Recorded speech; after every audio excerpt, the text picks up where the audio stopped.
In this video, we're going to show you how we put the stump grinder together. We're going to show you how we imported it, and we're also going to show the stump grinder working a bit. So y'all stay tuned. Hey, welcome back to the channel and welcome to the shop. We are going to talk about something today, or basically put something together. We imported a stump grinder. I'll tell you a little bit about it I'll tell you the story of how we got here as we put it together. So this is the stump grinder that we imported. So before my naysayers jump on me and beat me up for importing a stump grinder from China, let me say that as far as my research shows, there's no one that makes this type of stump grinder in the United States. Another thing I'd like to point out is that it did not come in this crate this way.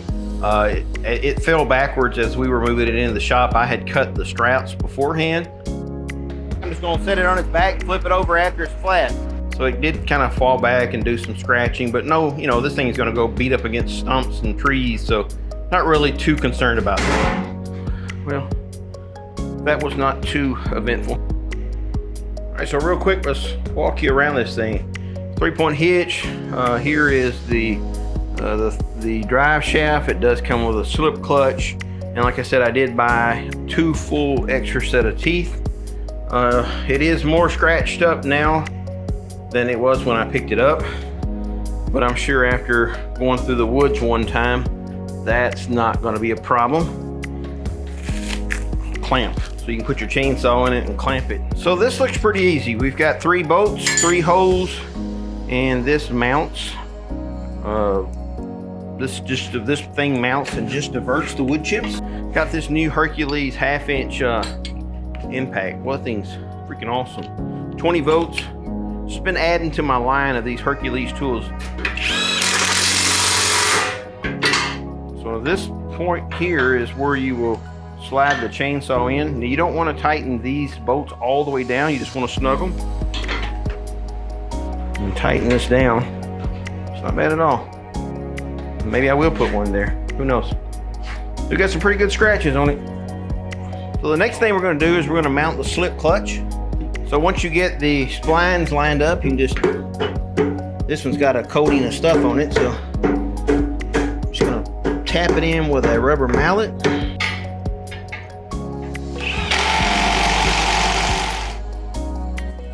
So a lot of people don't do this, but on a slip clutch, I like to put penetrating oil on it. So I'll go ahead and hit these grease points. So the last thing we're going to do is go ahead and put the shaft on, and then we'll have to make sure see if we have to cut it for the tractor. I think we will. It looks like it's going to be pretty long. So you're just going to line it up, push the button in, slide it up, lock it into place. Guys, that's it. That's all there is to putting this thing together. So this is absolutely quick hitch compatible. I know that was going to be a question. Is it quick hitch compatible? And absolutely it is. So what we're going to do now is pull the pin, the leg pins, and set the legs up in it, and then lower it all the way down to the ground, and then we're going to measure our PTO shaft. So some of you guys, if you're new tractor operators, you don't realize when you buy a piece of equipment new, you have to match the PTO shaft length. There's an art to it. I've done a video on it already before. I'll leave a link to that video so you know how to cut the PTO shaft to match your piece of equipment to your tractor. Each PTO tractor's arms are different lengths. Each individual implement is different, so you have to measure. It's the only way you know. If you don't do it, what's going to happen is you're going to raise your implement and crush the back of your transmission into your tractor. And guys, that's not covered under warranty. So there's 2 pins. There's a pin here and a pin here. So when you're operating this, you take these pins out. It's very, very important that you take these pins out, because these are what's going to cause this thing to float. I think we're ready to go play with it now. Okay. Hey, before we start working with it, let me tell you how we got it. So we started out like anybody else, and we looked on the internet. We started out with 2 main goals. One was price and the other was the style. The direct drive was the winner on both fronts for us, both price and parts availability. We ended up reaching out to the company that manufactured it directly and started the import process. We used Cleared as our customs broker. They were really good about the whole process, just made the whole process easy. I know this will make some of you mad, but I'm not going to get into the exact prices of everything because it's going to change. Prices, steel, shipping costs, location, all of this plays a major role. I will say that it was worth my time. This is also not a sponsored video. We paid full price, nothing special here. All right, so we're going to turn it on for the first time. Make sure nothing flies off, that's always good. Listen, those pillow bearings are quality bearings because they make it, I mean, they are so smooth. Pull up some RPMs here.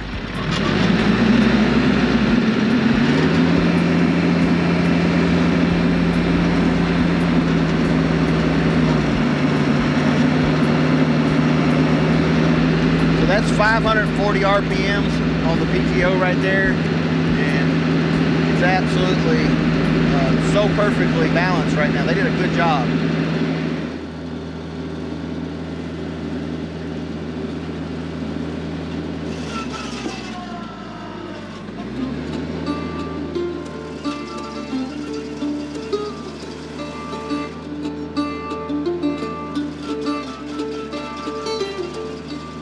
This is the first time I've ever used this thing.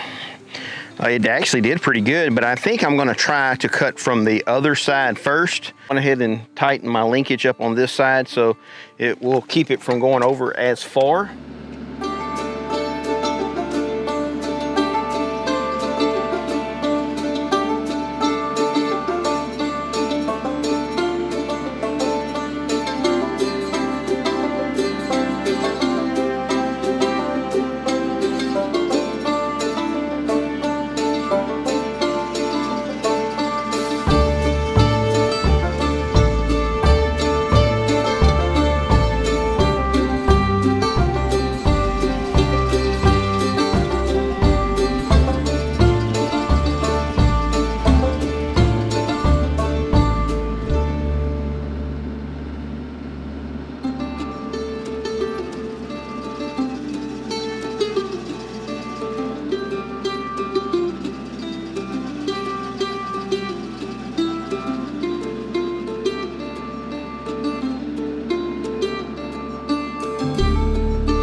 So I think not going downhill is going to be optimal, first off,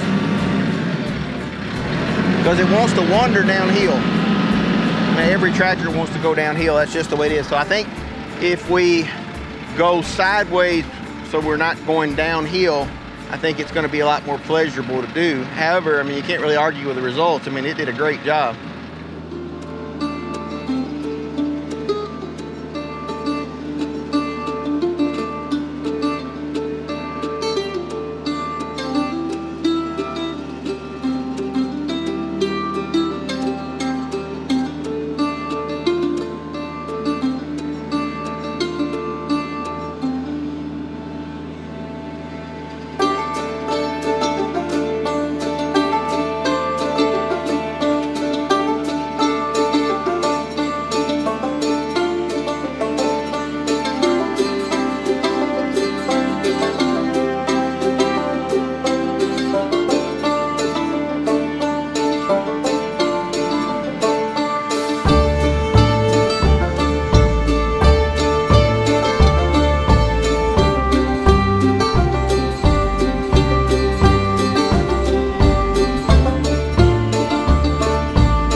So this is what's left of 3 stumps.